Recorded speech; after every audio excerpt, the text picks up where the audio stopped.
संजय सिंह जी हमारे साथ हैं। एयरपोर्ट से घर तक बाकायदे रोड शो करते हुए संजय भी आप आ रहे हैं।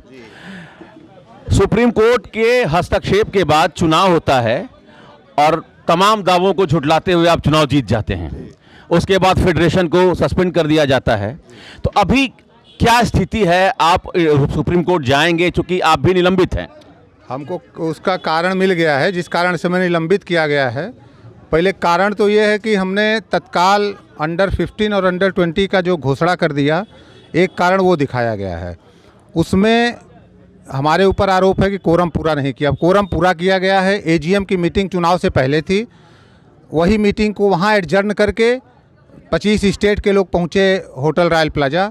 वहाँ मीटिंग कंटिन्यू की गई। सारे लोगों ने अपनी अपनी सहमति दी कि अंडर 15 और अंडर 20, क्योंकि 31 दिसंबर तक अगर नहीं करा दिया जाता तो बच्चों का साल बर्बाद हो जाता, और नहीं हो पाया, इसलिए बच्चों का साल बर्बाद हो गया पहलवानों का।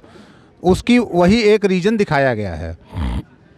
तो अब हम इस पे सरकार से बात करेंगे, और अगर सरकार के यहाँ बात नहीं बनती है तो लीगल ओपिनियन भी लेंगे। ठीक है। अब मुझे बताइए, ब्रजभूषण शरण सिंह जी के टाइम से ही फेडरेशन को बहुत पॉलिटिकल बना दिया गया। मुझे आप बताइए कि क्या ये हरियाणा वर्सेस अदर स्टेट का मामला है कि उत्तर प्रदेश का आदमी कैसे फेडरेशन का अध्यक्ष बन सकता है? मूल में क्या यही है कि साल भर से डिस्टर्ब चल रहा फेडरेशन? नहीं, ब्रजभूषण जी की वजह से नहीं बना। ये तो पिछले साल जब 18 जनवरी को भारतीय कुश्ती संघ का कार्यकाल मार्च में ख़त्म हो रहा था, तो 18 जनवरी को कुछ लोग धरने पे बैठ गए, और अब उनकी मंशा जो थी पूरा देश जान गया है। पॉलिटिकल पहले नहीं था, खेल आज भी पॉलिटिकल नहीं है। खेल खेल की तरह है, हम लोग खेल की तरह उसमें पिछले 12 वर्षों से मैं भी फेडरेशन को देख रहा हूँ, इसलिए उसको पॉलिटिकल नहीं कहा जाता। पिछले 1 साल से पॉलिटिकल चल रहा है।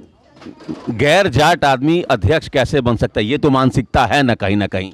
अब ये तो वो लोग समझें कि गैर जाट कैसे बन सकता है। आपके सामने 3 कार्यकाल उनका भी था, मैं भी गैर जाट ही हूँ।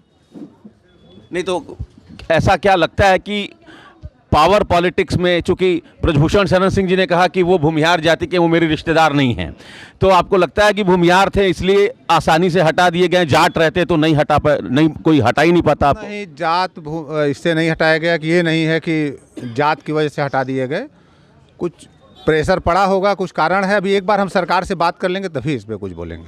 अभी ब्रजभूषण शरण जी से बात हो रही है आपकी? अभी फ़िलहाल तो नहीं बात हो रही है। उन्होंने कुश्ती से संबंधित कोई बात नहीं हो रही है।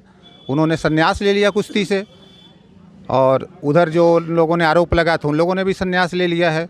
अब दोनों लोगों से मेरी विनम्र विनती है कि खेल खेल होता है, खेल को खेल की तरह चलने दें। तो साक्षी मलिक जी जो रिटायरमेंट ले ली हैं, आप आग्रह करेंगे कि आप फिर से मुख्य धारा में आएँ? अगर वो फिर से लड़ना चाहती हैं तो मैं उनका स्वागत करूंगा। चलिए, तो संजय सिंह जी का कहना है कि लीगल ओपिनियन ले रहे हैं। अगर साक्षी मलिक लड़ना चाहती है कुश्ती तो उनका स्वागत है। भैया, बार बार कहा जा रहा है कि आप निलंबित अध्यक्ष हैं। मैं वर्तमान में भी अध्यक्ष हूं, और मेरी कार्रवाई पे रोक लगाया गया, न कि मुझे निलंबित किया गया है। मैं लोकतांत्रिक तरीके से जीत के आया हूं। कौन मुझे अध्यक्ष पद से कौन हटा सकता है?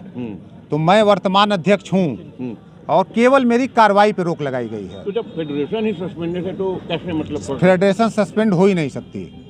नियम के तहत फेडरेशन सस्पेंड नहीं हो सकती। मेरी एक्टिविटी पे रोक लगाएं। मैंने जो नेशनल वगैरह दिया था उस एक्टिविटी पे आगे मैं कोई एक्टिविटी ना करूं, इस पे रोक लगी है। मैं निलंबित अध्यक्ष नहीं हूं। तो मैं वर्तमान में अध्यक्ष हूं। किया गया ये कॉन्स्टिट्यूशनल है, अनकॉन्स्टिट्यूशनल है, क्या है? अनकॉन्स्टिट्यूशनल है। फेडरेशन को सस्पेंड कर ही नहीं सकते नियम के तहत। तो आप जा रहे हैं सुप्रीम के खिलाफ, जाएंगे कोर्ट में? बिल्कुल बिल्कुल, इसके मतलब लीगल कार्रवाई लेकर, लीगल ओपिनियन लेकर के मैं इस पर कार्रवाई करूंगा।